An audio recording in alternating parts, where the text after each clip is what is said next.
I say all the time, even when I'm in my trainings, like, I want to put myself out of business. I don't want to do this no more. Listen. I legit, like in my bones, I don't want to do this. I want a world where my business does not need to exist. And I have to rethink. I want the honor, the privilege of being able to think about something new to do. Hi, and welcome to According to Weeze, the podcast. With me, your girl Weeze. This is a show where we're going to have candid conversations with the hopes of finding a way forward in community. See, fundamentally, I believe that we exist at the intersection of our complex identities, politics, and our sociocultural systems. And let's be real, the only way to dismantle it all is to dissect it. So get cozy, get comfy, and let's dive in. Hello, y'all, and welcome to this episode of According to Weeze, the podcast. I say this every single episode, and I mean it every single episode. I am so thrilled and so honored and so excited to have today's guest on.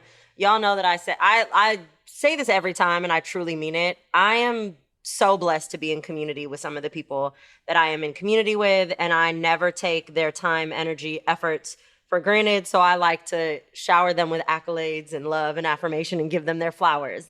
Today we have Bobby. Y'all might know him on IG as Liberation Lab.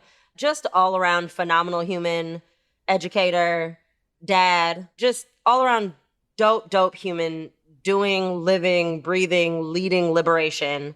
Bobby, thank you for being here today. Man, I am thrilled to have this conversation. And man, for somebody that you regard as, man, I learned so much listening to you. So I'm excited to share space with you. That's dope. I'll take that. Thank you. All right. So if y'all haven't guessed, y'all know my jam is liberation, healing, and decolonization. Obviously, the man's handle, business, like living, breathing work is Liberation Lab.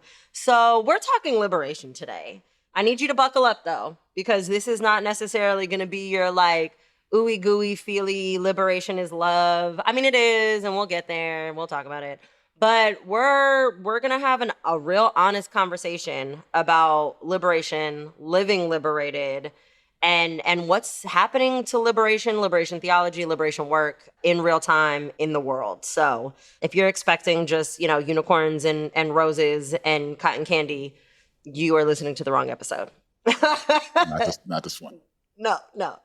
But let's start with, what does liberation mean? And I'm going to ask you because, normally for listeners, like they know that I always ask that in the Weezenaire kind of like, the extra bonus, icebreaker is I ask everybody, what does liberation mean to you? Because we all have our own personal definitions of liberation. And I purposely didn't ask you there because that's right. That's what we're talking about. So I would love to know, what does liberation mean to you personally? And then generally, like, when you're out in the world, like doing the teaching thing, right? Like, how do you express, define, contextualize liberation generally for folks? Yeah, dope question.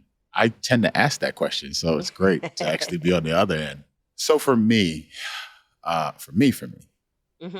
liberation has been almost an awakening, if you will, of realizing, seeing, and getting to know myself outside of the limitations of oppression, white gaze, and all the things, right?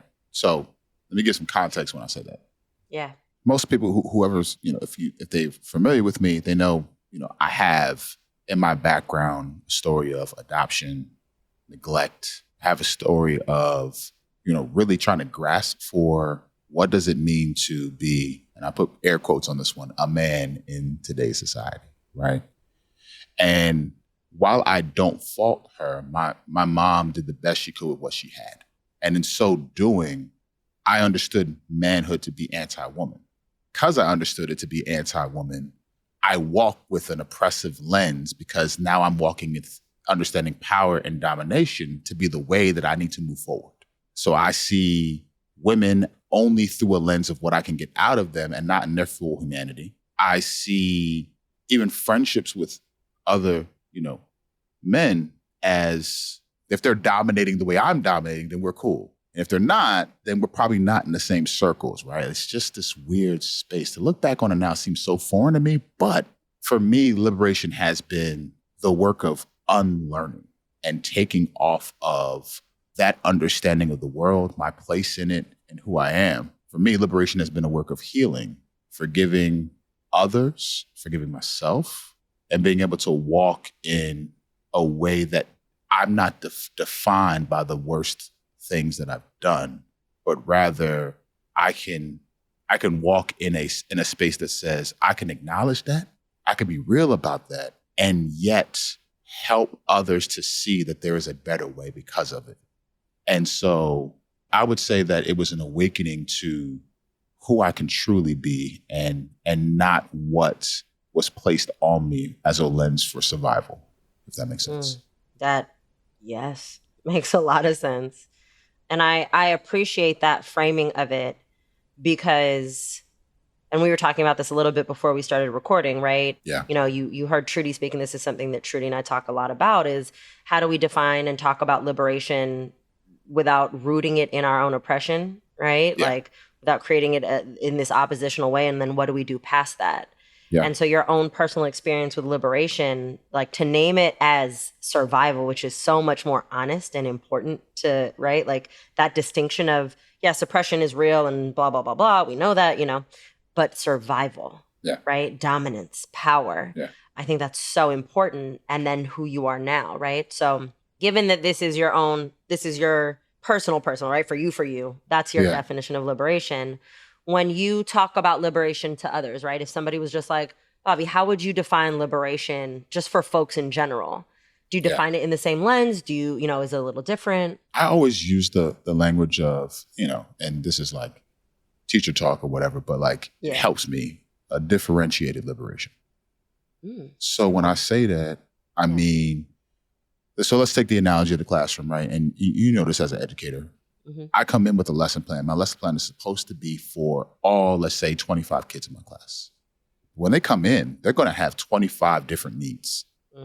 And so what I'm supposed to do is differentiate my instruction to meet the needs of the people who come into my classroom, despite what those may be. So what once was a common general thing for everybody now becomes specific to the person.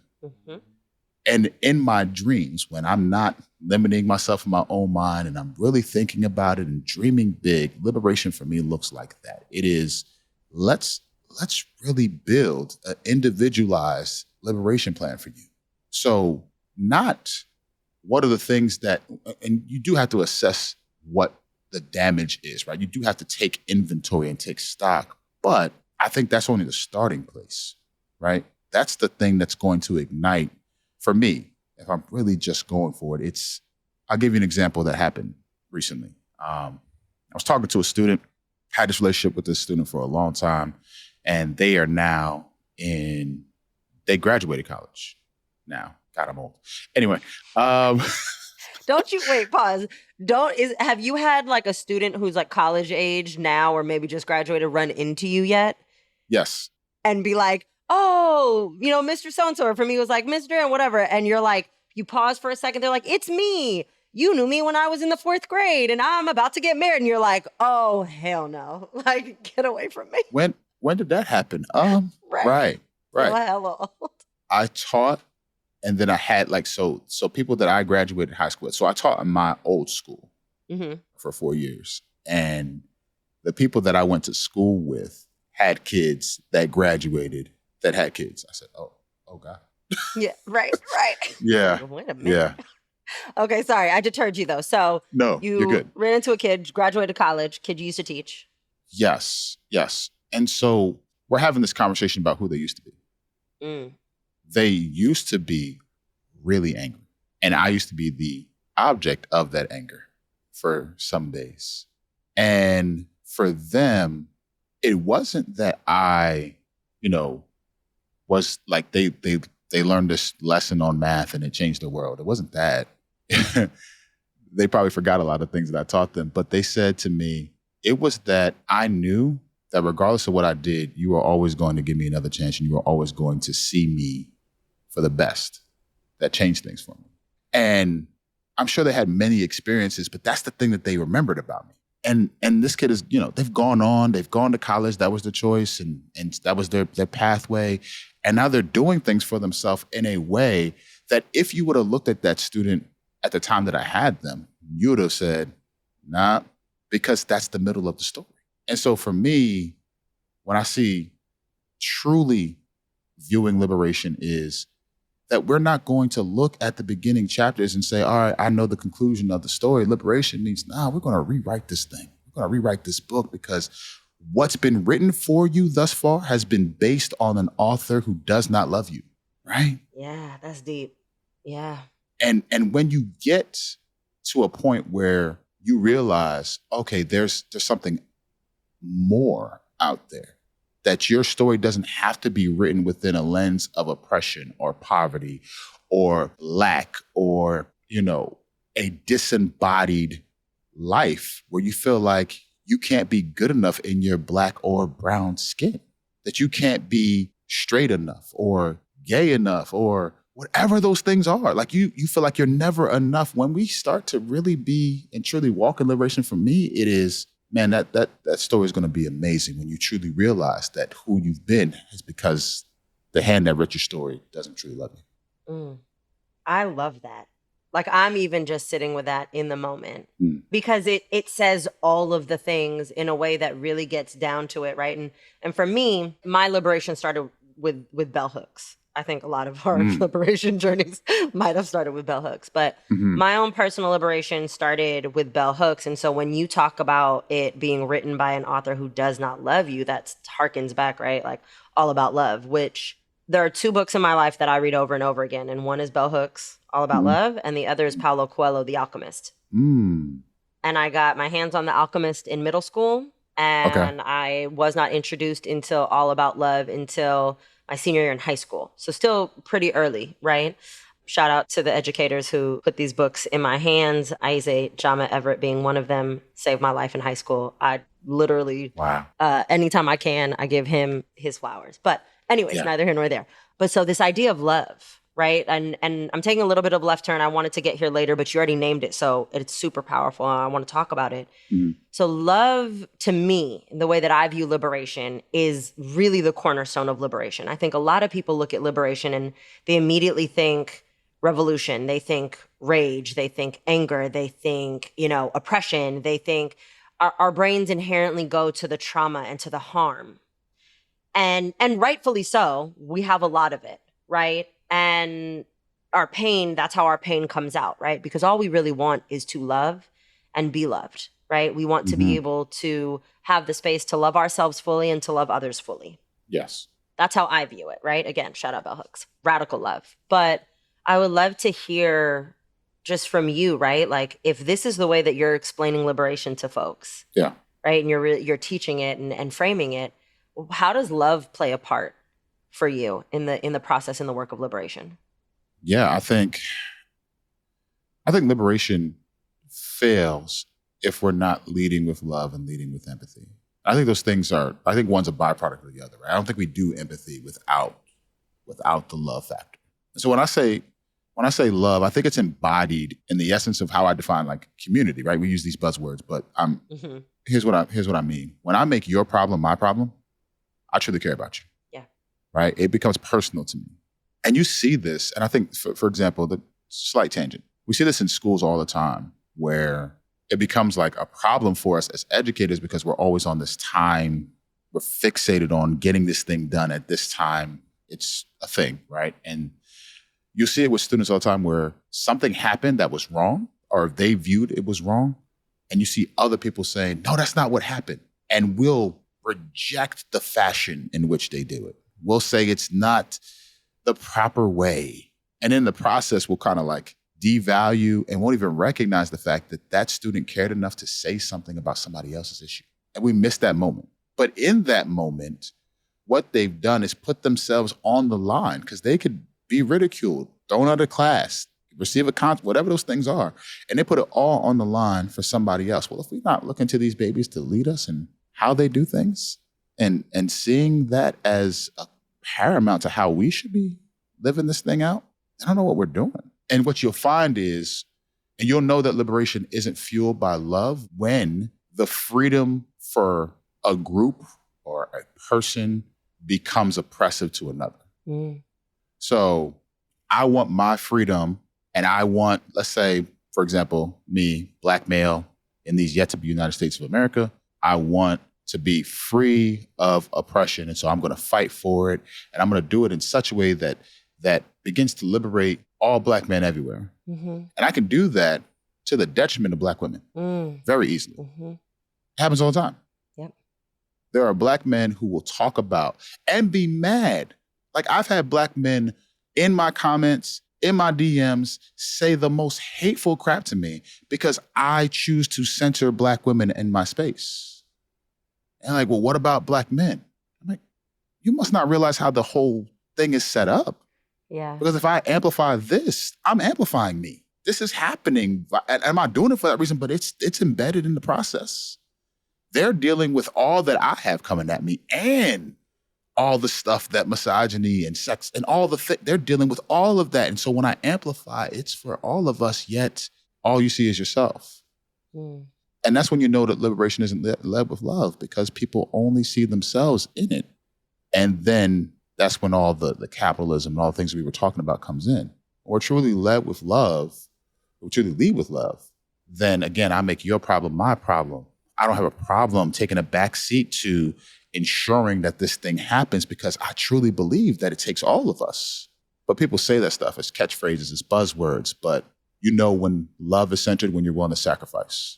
And I think some people sometimes just, it's intellectual exercise. There's no sacrifice. There's no, I'm not laying it on the line. I'm not willing to lose it all, or I'm willing to go far enough as long as I can profit off of it.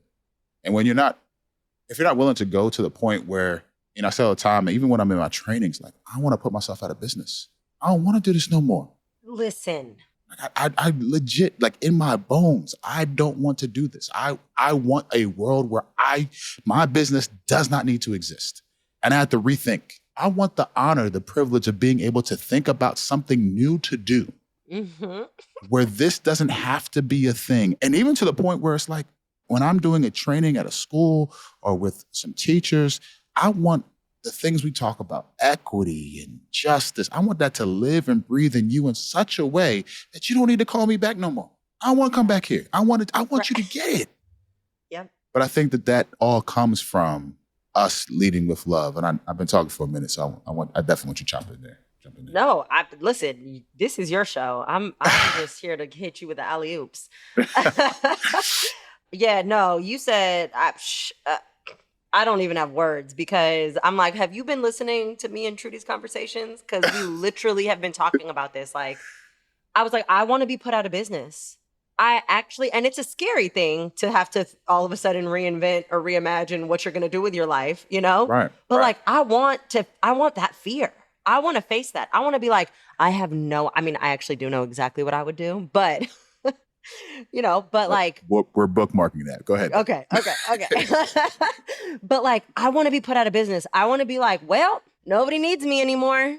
Yeah. Fuck. Yeah. What am I going to do? Like, I genuinely, to the depths of my soul, want that, because if we get there, then that means that racially marginalized people, people marginalized by their oppression, religion, like every ism, every version of oppression will have been eradicated. Yeah. And so you don't need me. You don't need Bobby. You don't need Trudy. You don't need Maisha. You don't need us. Yeah. And I want that world so badly. Yesterday. And not even necessarily for myself, right? And I say that because I have reached a place in my own liberation journey that I have learned how to protect my peace, maintain my sanity, and divest from the existing systems in a way that I have not that I don't have like reactivity, right? Not that my nervous system doesn't react and I don't have to like deal with it, but in a way that doesn't present itself on a perpetual loop in my body as continued trauma. And so because of that, I can exist in this world in a place where I still have access to joy and pleasure. And I feel, I truly feel as though my soul is liberated. Like my body still, and my brain and my, my being still has to engage with the world. Yeah. But I can come home and I have the tools in the community and the ability now to understand it and process it and move through it. And so it doesn't live inside of me like it used to. Yeah. Right. And so because of that, I feel very deeply blessed. Obviously, I didn't get here just like popped out the womb, like, boop, you know how to do this, right? Like there was Yeah. a lot of work. It was really messy. And that's why I want to teach so many other people how to do it. But I say that to say, I want that same gift for everyone else. Yeah. I want everybody else to be able to say, this is a moment, this is just a bad thing that happened, and I can move through it. Because the reality is that life is not always going to be, right, peaches and cream, unicorns and rainbows. Yeah. But how do we navigate it, right? And now, granted, that also means that we have to live in a society and a system that honors our humanity enough to make sure that our basic needs are taken care of and all of those other things, and we're just not there. So, which is why I said, if you don't need us, it's because we've already addressed policy and politics and mindset and right, like and disparities and all of the other things. Yeah. And so we can go, open doggy daycares, for example. Is that what you were doing? There's a couple things I would do, and one of them, 1,000%. Doggy daycare. I don't talk to me anymore. We talked about this. I'm an introvert. Yeah. If I could literally open a doggy daycare and just like deal with humans in the fashion of like, oh, you're dropping your dog off. Cool, great, thanks, bye. And then just like kick it with dogs. And then like the other, the people that work, I work with that also are just kicking it with dogs. Man, I would be so happy. I resonate with it in a way because like even this is a little bit of a tangent, but like so take us on the path. Take us. I have a going to be what's today? In 2 more days I have a 2-year-old German Shepherd, and her name's Kobe, and that's my homie. That's my ace. She could be annoying because she's very vocal. But I love her. Wouldn't trade it for anything. Hair gets everywhere. It is what it is. We have to vacuum and clean often. But the thing I was thinking about was just, I live in a neighborhood that is more white than I would like. Mm-hmm. Mm-hmm. And if I run, and I do, through my neighborhood, people don't necessarily talk to me. Yeah. But when I run with my dog, all of a sudden, I become visible. It's this very interesting dynamic. So now my humanity becomes visible because you are drawn to what you already see in this 4-legged creature that's in front of me, right? Mm-hmm. So when I say I resonate, I don't mean that in a negative sense. I'm saying what I see in that is there is almost an embedded power to draw people together. When we can leverage that and say, no, I like dogs and I take care of them, and this is my homie. Yeah, you now see me. Maybe that's entree to you actually seeing me in my full humanity without the dog, without the crutch, if you will, of truly seeing me. I hope that makes sense. It does. I'm grinning because people that have been listening to me for a while or following me for a while might remember I have a character, right? Petty LaBelle, that I use mime emoji for.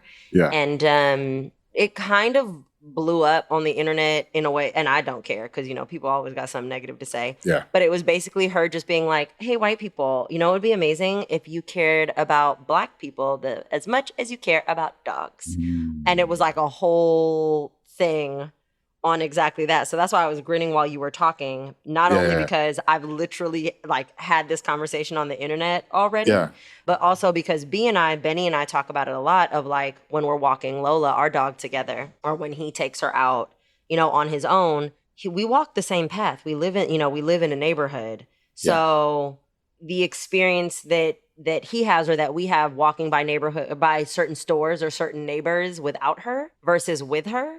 And then wildly, how the same people that my face, you see me all the time. Yeah. And you chat me up and down when I'm with Lola.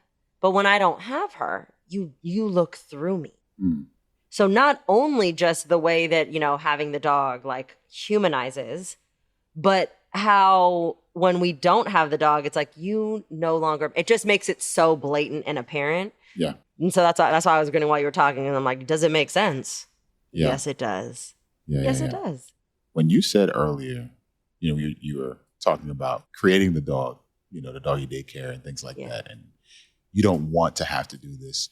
And the healing work and the work of liberation you had to do on yourself. The thing I think about is how you have to be at a place where your identity hasn't been the work that you do. Does that make sense? So here's what I mean when I say that. No, I know exactly what you mean. I'm just sitting with it. But no, keep going. Yeah. For those who may be listening, right? Like, they better be listening. Right. They better. There are people who you can tell that they've made the work their identity because, like, well, one, there needs to be some type of feedback. There needs to be some type of affirmation. If it's not the likes, comments, the subscriptions, the things that lets them know, then they're not going to put the same message out. So it's not about the truth anymore, or it's not about the really communicating what it is you believe. It's about communicating what's going to appeal. And so that it's almost like you're willing to acquiesce parts of yourself, at least what you said you were going to do, because you have made it your identity. And then there's other folks where they've made it their identity, and when it doesn't go their way, there's silence. And so I don't know, like, I don't know where I'm going with that, other than the fact that for me, hearing you say that was like a call to me, like, and a question I'm asking myself even now is, in what ways do you need to untangle your identity from the work you do, such that when it comes time to release it, you can do so with no problem? Yeah, I know exactly what you mean. So I said this at some point when all the white folks who decided that racism was real and they were going to do something about it in 2020, then decided it was no longer cute and catchy and interesting and was just too hard, and like kind of started to back away. And those same white folks who were in your DMs or in your comments honoring your humanity and saying all the things were the very same people in your comments flipping out because you said that you really don't care that the Queen of England died, because frankly, the rest of the monarchy should go with her. And, you know, they have yet to, interesting, I'm wearing the America Hates Us hat accountability today. Didn't do it on purpose, but they have yet to take accountability for the atrocities that they've committed as an entire colonial force since the dawn of humanity, right? Like those same white people that were like, rah, rah, shish, boom, bah, yes, colonization is terrible and we should, you know, rise up, burn it down, are the same ones who are like, how dare you speak ill of the dead? Can you give it some time? You know, so on and so forth, right? Yep. And so as this is happening, I know, because I'm in community with a lot of folks, you know, like ourselves that do a lot of this work. And it's interesting to watch. And this is like no knock or shade on anyone, but just like as an observation, right? As a sociologist and behavioral scientist, that is my jam. But just watching the people who are in that journey of like, they're taking it very personally. Of like, you were riding for me 1 minute and you were riding for the movement and riding for the cause. And now like you've turned on me. Yeah. And that's really how it feels, right? It's you've turned on me, as opposed to you're no longer interested in this work. This work no longer is no longer appealing to you, right? Or what's being illuminated is that there's elements of your own decolonial, you know, liberation journey that you're still maybe working through, right? It doesn't have to do with us as the educator or as the leader or guide or whatever people call themselves. Yeah. And so, you know, my response to people who have been like, you should be ashamed of yourself, all the other things, or like, I thought you believed in, I'm like, yo, like, this is something that I do. This is not who I am. Right. Right? If you don't like my work, you don't have to be here. There's plenty of other people that do this work in lots of different ways that might align more with where you're at. And that's okay. Because frankly, I don't care. Right? Because the reality is that if I went out of business tomorrow, I am still fundamentally me. I am Weeze. I have gotten to a place where I know myself. I love myself. I've come home to myself. I am sovereign in myself. Mm-hmm. And I do a lot of things, right? Right.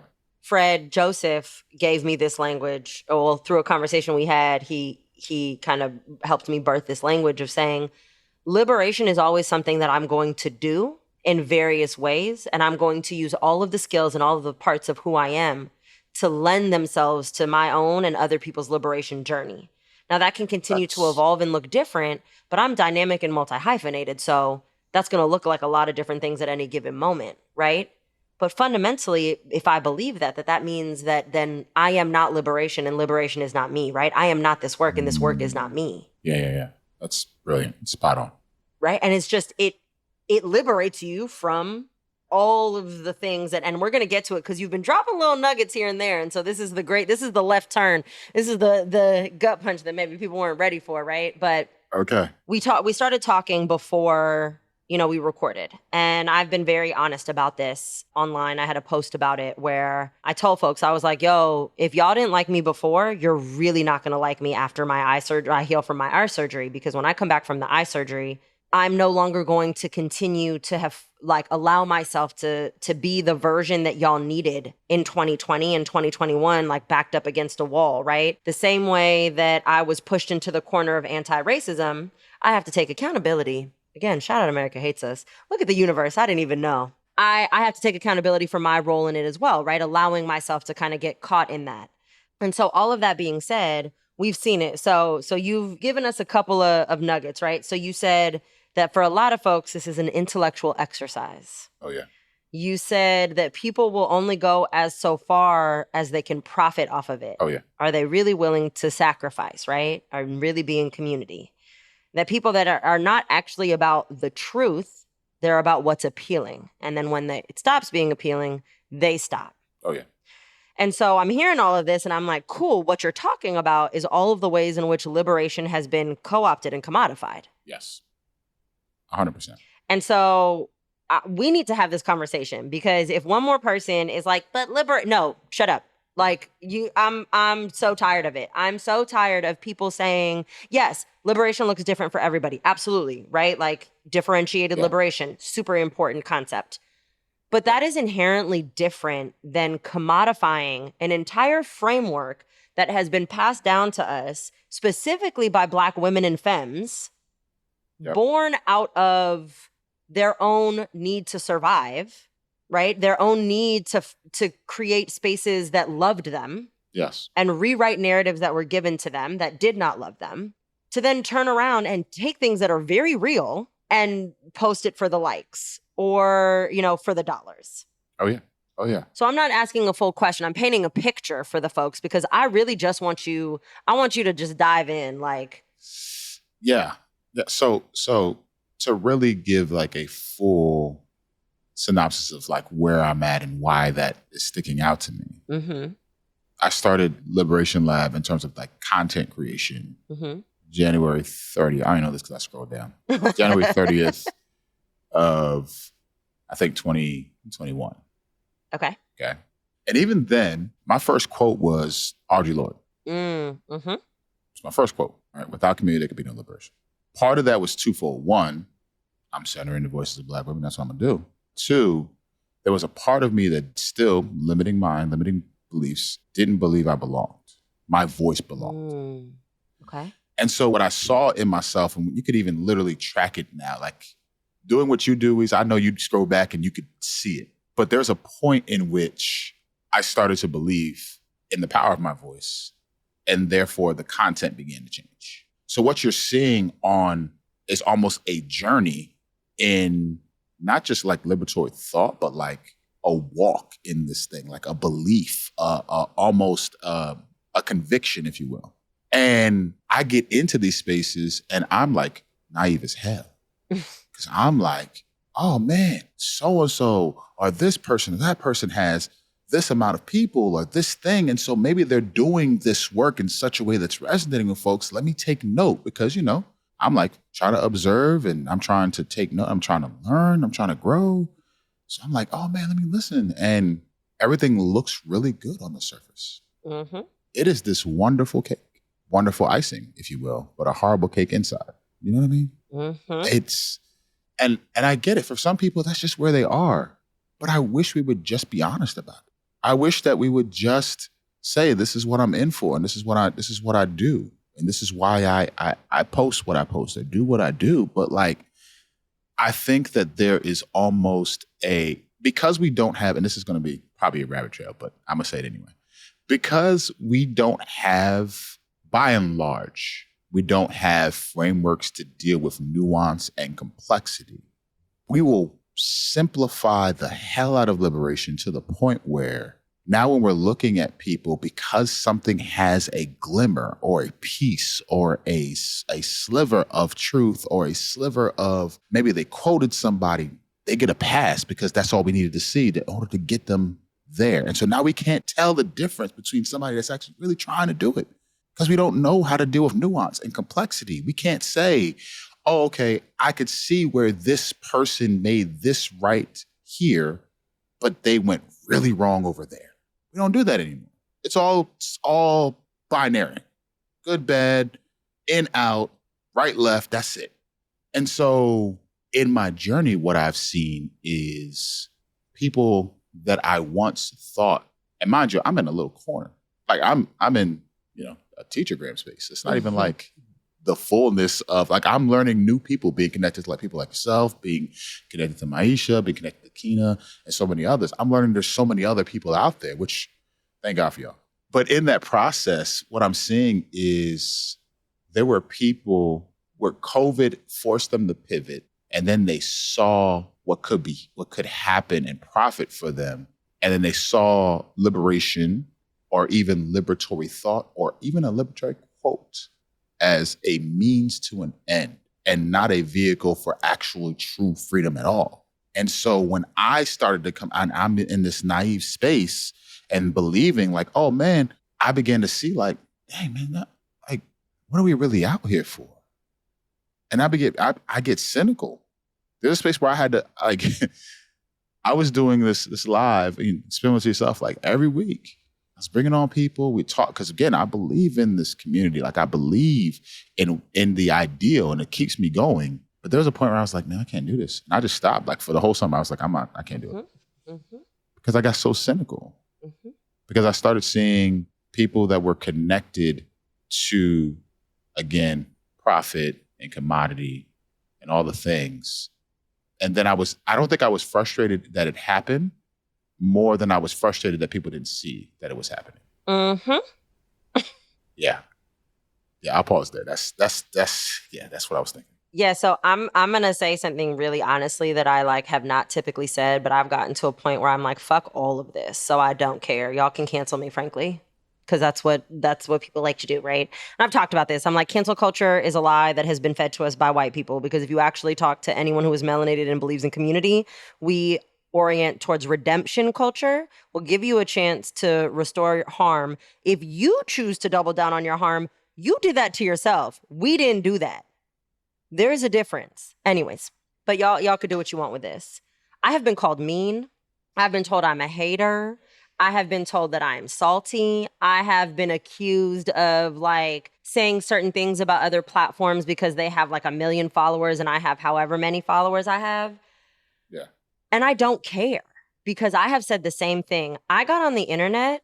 So first of all, shout out Trudy LeBron who forced me on the internet in 2018. I hate the internet. I did not have a website until 2019. I have been doing this work for over a decade. Yeah. And everything was word of mouth. It was going to, because I worked in schools. Yeah. And my whole thing is community. I've never spent $1 on marketing because my marketing is I'm really fucking good at what I do. So when I show up and my community or those people become part of my community, they tell their community, now, yo, you got to hire this person. You got to bring them in. You got to like lecture, workshop. I want to be in person, right? I was teaching. I'm guest lecturing at Cal. Like I'm doing these things. Right. No website, no nothing. I don't like the internet. Right. Trudy was like, girl, ma'am. Yeah. If you don't get your ass on Facebook and get, like, I didn't have a Facebook. I had an Instagram for 2.5 seconds because I had gotten married. I obviously since divorced, if everyone knows that if they've been listening a while, but like, it was one of those things where like, oh, fine. I have to have an Instagram because y'all want to share pictures, whatever. Like anti. Trudy forced me on the internet. And I'm still to this day, like, I'm not good at the internet. Like, I be calling Tadek from America Hates Us, like, how do I, so I seen you did a thing. Wait, so should I? And he's like, bro, go in Canva. Like, people know this about me. I'm not good at the internet. I don't do the algorithms. I'm not dense. Like, I figured out very quickly when they did the real shift that it's like posting carousels and stories and IG lives, all that. Like, no one's seeing it anymore. If it's not a reel, they want to be TikTok, fine. Okay, whatever. Right. But the reality is that I have not done anything different since I started this work 10 years ago, right? A decade ago, whatever. How long doing this work in this capacity. I've always done it in some sort of way, right? Right.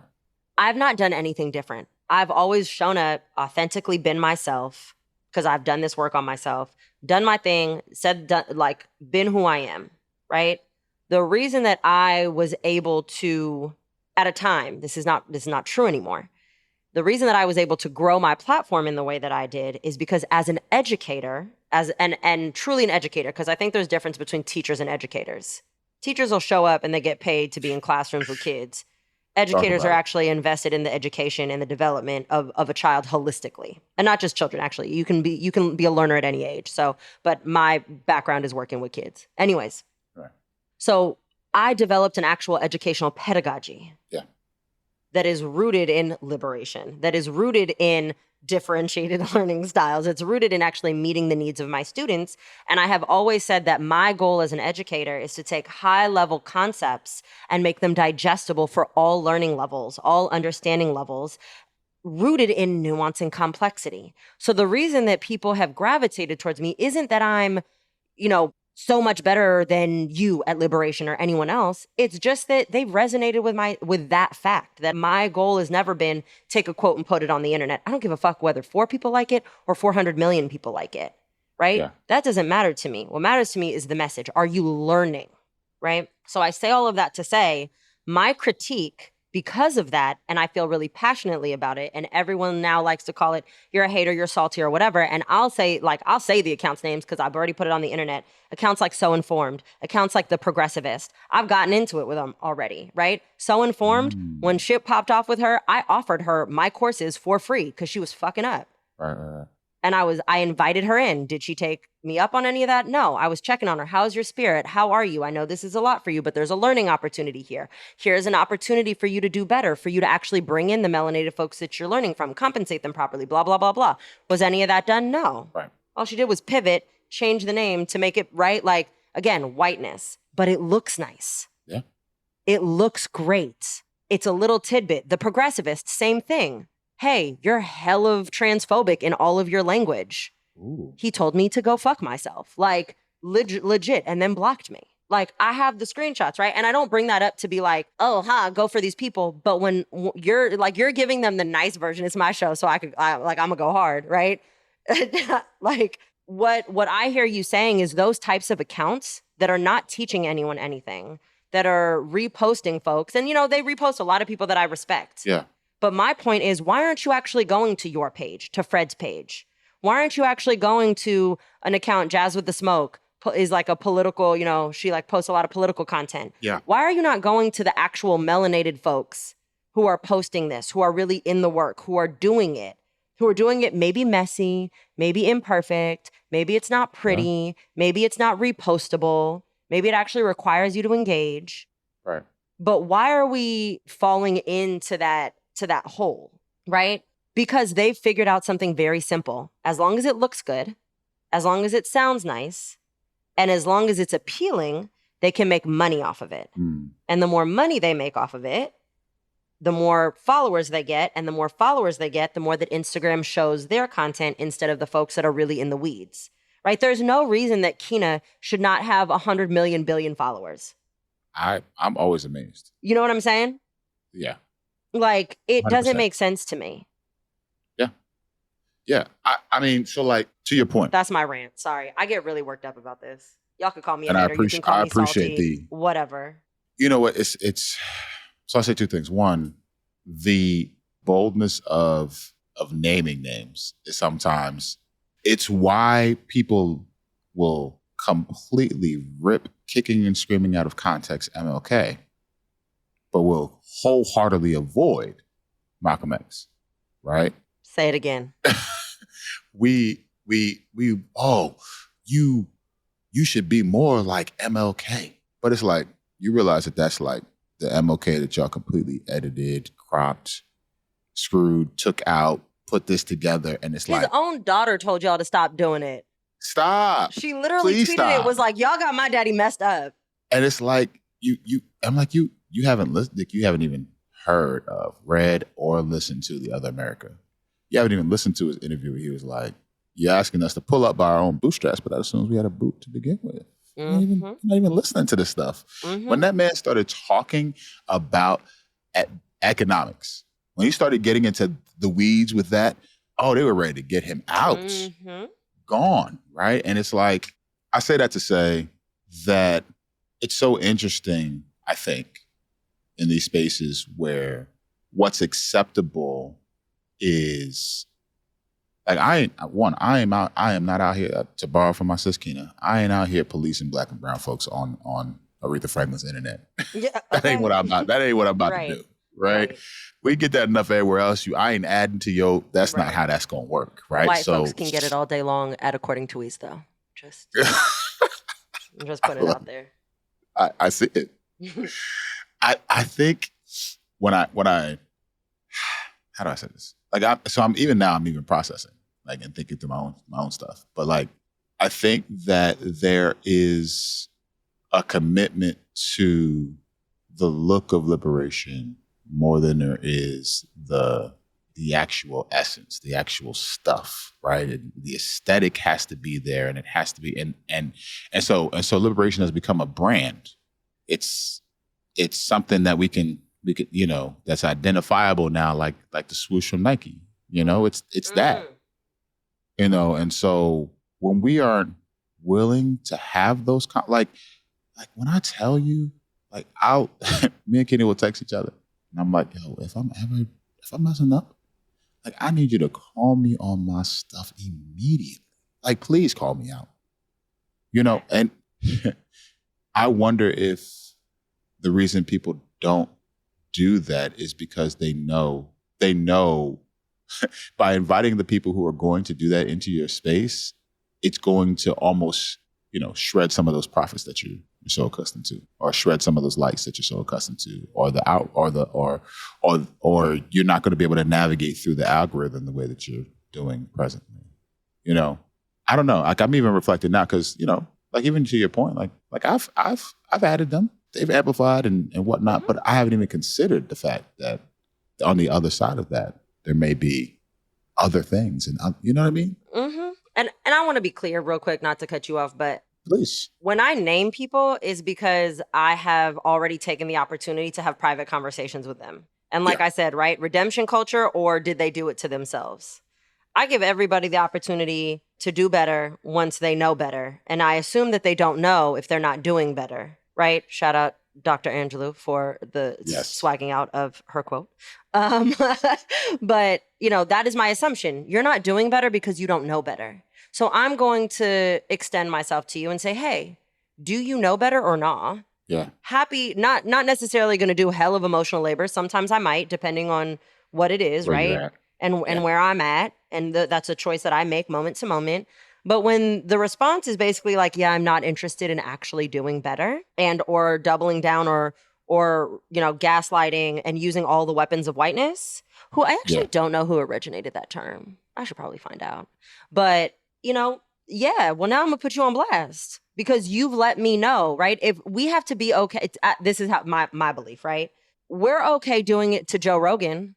Why are we not okay doing it to whoever else that might have a quote unquote smaller platform? Like, white folks especially are okay doing it to us. I'm all over Fox News because white folks have taken tidbits of what I've said. Granted, part of what I did say was you could burn the Constitution for all I care because it was not actually written for all men, because at the time Black people were not considered human, which is a fact. But they took a piece of that. I'm going to stand behind what I said, right? They took a piece of it and dragged me through Beyonce streets, internet, everything, right? Oh, absolutely. Yeah. So for me, if I've given you the opportunity to do better and you have a platform, this is the other thing. If you're actually rooted in liberation and freedom, if you have a platform and somebody tells you something you are doing is harmful, here is a way that you can course correct, and you tell them that you're not interested in doing that, then what you have made very clear to me is that you're not actually interested in liberation. You're interested in your bottom line. 100%. You're not interested in liberation. You're interested in how commodifying and appropriating liberation can benefit you and it can be part of your brand, right? Because if you have a platform and you're really rooted in liberation, then you're going to make sure that that platform is not causing harm because people are listening to you. I have a decent amount of followers, right? I don't have the followers that they have. And frankly, I don't want them because it's already a lot to manage what I got. I didn't want him to begin with. That's why I started by saying Trudy and LeBron Judy LeBron forced me onto the internet, right? But no, I love her. Everybody knows that. But that's my sis. But I say that because, and I kind of lost my train of thought here. The what I'm hearing you say, and this may help, is yes. When you have a platform, you have a responsibility. Boom. Yes. To steward that well. Yes. So that people who are, because there's going to be, with your platform comes a level of influence. And so you are doing something to craft in people's minds, to create mindsets, to create ideologies, if you will, of what this looks like. And because you have such a large platform, people are going to assume, there's almost an assumed, I don't know the word I'm looking for, like they assume you're right. Yes. Because of the level of people that you have. And so thank you. That is a great, that's almost a deep responsibility to say, dang, I need to be able to check myself. And I can't allow for my numbers or my clout or my influence to insulate me from actually truly doing the work in myself. Mm-hmm. And I think that's it. Like almost like an epiphany right now. Like, yeah, that is it. The ways in which we create platforms of liberation insulates us from actually doing it ourselves. Mm-hmm. And I think it goes back to that point, because if you're really doing liberation work, then you're in community with folks who are really doing liberation work, and they can tap on you and be like, yo, that wasn't it. You know what I mean? Like, yeah. Regardless of what it is. Before I knew better around gendered language, I for sure was like, abortion is a woman's right. Right? It's a women's rights issue. I go back, I read some of my own stuff from 2017 talking about, because surprise, surprise, this has been an issue forever, talking about the women's rights issue of abortion. Then I learned, right? I had to check my own cisness, my own cis-het languaging and programming around understanding even the harm in that language, because it's not a women's rights issue, right? It's the issue of womb having people who are capable of becoming pregnant. Because even that, not all women can even become pregnant, right? There's so many layers to it. There's a way that we can talk about it. There's a language that needs to be evolved, right? And so when I learned that, for me, it's like, y'all, I just learned something. Yeah. Shout out to so-and-so who pointed it out to me. This is where either these are the people that I learned this from, or these are the resources that I learned it from, right? I'm then going to take it upon myself to also then put that out there.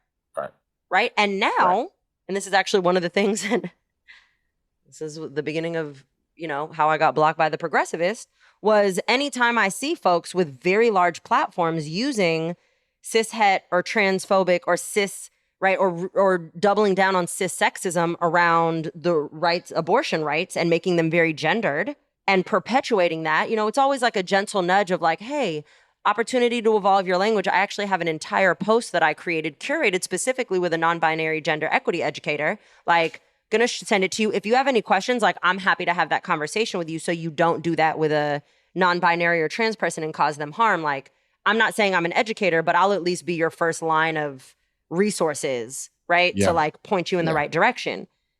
Yeah. Because that, to me, like that is my responsibility as a cis-het woman, right? Like, to use that privilege and to call it out. And so if your response to that is, yeah, no, that's too much work. That's not my problem. I didn't write the post. I just reposted it.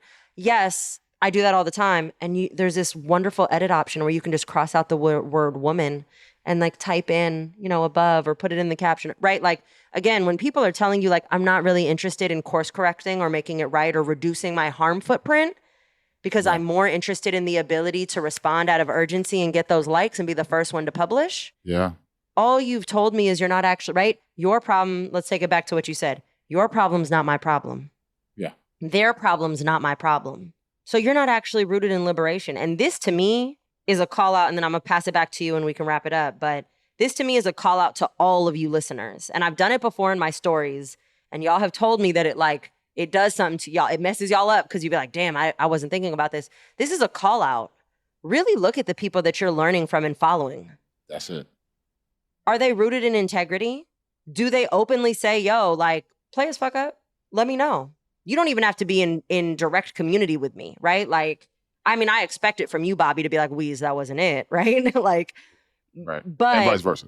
Right. Yeah. But like, you could even just be a follower and be like, hey, I had a follower tell me I used a word that now everybody knows is definitely an ableist slur. But this was like a couple years ago before it was really like it became a thing with Beyonce and Lizzo recently.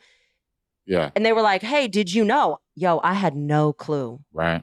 I hadn't even thought about that. Thank you for letting me know. I don't even know you. Right. You've liked like 3 of my posts. Like, I don't even know who you are. Yeah. Thank you for letting me know. I really appreciate that. Let me just screenshot this post, add an article that I, read about it. Boom. Tell other people. Spread the word. Yeah. Right? If the people that you're following that are claiming to be rooted in any sort of anti-oppression, liberation, equity, justice, whatever word they're using for themselves, aren't rooted in that, if they're not making other people's problem their problem, it's a pretty clear indicator that they're not there for the right reasons. And they should just say that they're more interested in the co-option and commodification of the movement than the movement itself. It made me think of this. So I was talking to my brother, Wes Hamilton, and we were talking about, his platform and his work and, disabled but not really. And I love the way he puts those two things together and how he talks about it and navigates it, right? Mm-hmm. And I was putting together like this post for educators. It's a carousel post back when those were like a thing. Mm-hmm. And I put on there that we can use the language of different abilities, right? Mm. And now the context was, in my mind, because this is really important. In my mind, the context was, if you're teaching a group of people, a group of young people in your class who, are not, identified as disabled at all, we can use the language this way to be able to help them to see, like, even here, that we can see it with ourselves. So now I can see it over there, like as a bridge, right? Mm-hmm. That was my intent. Mm-hmm. That's not how it executed, though. Mm-hmm. And then, so my post got reshared by a large platform, and people read it, in wide ranging. And so the disabled community hammered me. I mean, like, beat like a piñata. It was bad. And I could have doubled down and say, listen, this is what I was trying to do and whatnot. But I listened to their feedback and I heard them, and they were angry. They're mad and whatnot. And what I did was I said, man, in a world we could just delete and act like it never happened, I'm gonna add to my caption, here's my apology. Mm-hmm. Here's why this is wrong. Mm-hmm. And then I posted again, hey, yesterday's post went left. Here's how. Mm-hmm. And here's what we can do about it. Mm-hmm. Right? If everything that someone says on a platform is, here's what you can do, here's how you can move, and never, here's what I'm learning. Here's some ways where I literally just did this, and I have to really unlearn some stuff. Mm-hmm. If they're not presently learning with you, then there's no liberation happening, because I feel like liberation is so, it's so ongoing. It's this ever continual thing, this process that we are on. And if people aren't doing that, then I think you can see it evident in where the direction of their voice goes. If it's always you and never them, then there's a problem. Yeah. I think what I'm hearing you say, and I'm resonating with so much, is the people that are leading liberation and saying they're rooted in liberation think that they are exempt from having to be part of the journey and the unlearning. And that is a very clear indicator that liberation is actually not their framework. And that's why you're brilliant, because that's exactly what I'm trying to say. Hey, I just put my own spin on it. You said it. Yeah. But yeah, I think that is spot on. I think that's exactly it. And, I think the other thing is you're going to find people like me and you and all the other people we've named and that we're in community with that will say all the time, like, yo, I'm hella human. I'm not always going to get it right. In fact, I promise you I'm not going to always get it right. And I welcome that, because that is an opportunity for me to learn, right? The same way that I hold marginalized identities, I hold privileged identities. Yeah. I mean, I have my own disability, but even that disability is now, because of science, well, hopefully sometimes it can revert, but we're going to ask the ancestors and the universe that doesn't happen. But I now have vision that I didn't have for 36 years. Yep. Right? So even that, I now have to change. I'm like, oh shit, I am now able-bodied. There is so much privilege in that, right? I have to reconcile that. I have to unlearn and relearn things. Yeah. Right? For you to be able to start off and being like, I was hella misogynistic and super, rooted in my, misogynoir and all of these things, to be able to name that without saying then, and also now I do it perfectly and I will never have anything to learn. right? Like, Yeah. that's not Yeah. realistic. Because if you're looking to somebody to guide you in your own liberation, you got to make sure that that person is really rooted in theirs. Yeah. Because to be rooted in humanity doesn't mean just this catchy phrase, catchiness of like community and love and light. It means that they fully understand that humanity is a full spectrum of mistakes and shortcomings and imperfections and messiness, just like it is of, joy and excellence and brilliance and all of the other things. So to be fully 100%. human is to be all of that. What you're saying, and, I wrap up with this. I think the reason that I called the business and the platform Liberation Lab really came from, so my grandfather, me and him back in the day, we, Saturday morning cartoons are very different back in the day. Mm-hmm. All right. And he used to love Looney Tunes. So we would watch Looney Tunes all the time, right? So there's this one episode where Bugs Bunny is messing with Dr. Jekyll, Mr. Hyde, right? And so he takes the potion, Bugs Bunny does, and he drinks it himself. And then he begins to obviously exhibit the symptoms of being this mad scientist and trying the potion on himself. And for me, I want liberation to be that. I want to invite people on a journey where they are not asking for what it looks like for everyone else. They're asking what it looks like for themselves and drinking the potion themselves, if that makes sense. So that the changes start here. And yes, I can say, we, and I say this all the time, I don't just say you, like we need to be doing this because I know there's always going to be a gap between the ideal and where I presently am. There's always going to be this gap. Mm-hmm. And I'm working to close it every single day by actually living this out and asking people to check me and saying, hey, can I run this by you? Because here's what I'm thinking. And here's something else, word for the wise. Sometimes that means shutting the hell up and listening to people who know better. And who have done that work because it's a differentiated liberation, right? Like for me, I'm in schools. That's my zone. I'm gonna go there and I'm gonna talk about that. But when somebody's talking about something else that affects, man, listen, there's this wonderful thing called a share button. And you can put that thing in your stories and you can tag them and you can say, listen to them on this thing. And I don't have to be the center of all those things. And I'm gonna tell you, here's who I'm learning from. When people ask me who are the people I'm learning from, I'm tagging hella Black women. Because that's who I learned from, right? And so all of that to say, if liberation is only something that you have a prescription for others and you're not taking it yourself, we're missing it. Mic drop. Nothing else that I can add. If y'all are not following Bobby on Instagram, I don't know what you're doing with your life. I mean, I can make a lot of guesses, but trust me, you need the Liberation Lab in your life. Bobby, is there anything specifically that you would like the people to do? Is it, whether it's just follow you on IG or, tap in with you in some sort of way? Yeah, I think definitely tap in on IG. If you're a person that's like Weezer said, I hate the internet. If you just go to my site and subscribe there, you'll get all updates and things like that. Be on the lookout. There's some things coming.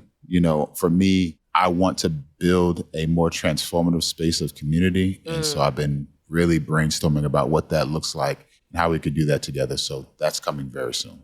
And if you are in schools, Bobby is your guy. If you're like, man, we need to fix our school, I guarantee you do. So just off top. There's a lot. You do. Yeah. So if that is something that you are interested in doing, please also remember, we are not out here just, feeding our families and paying rent and mortgages and taking care of our dogs on hopes and dreams and affirmations in our DMs. We need to get paid for our work. And this is a way that you can do that. Hire Bobby. 100%. All right. Thank you so much for being here. I appreciate you so much. And y'all, until the next time, that's all we got. Peace. All right, y'all. Thanks so much for tuning in. Rate, review, subscribe, like, share this podcast with all of your peoples. Follow me on Instagram. And you can always join me in community over at Podia. Until next time.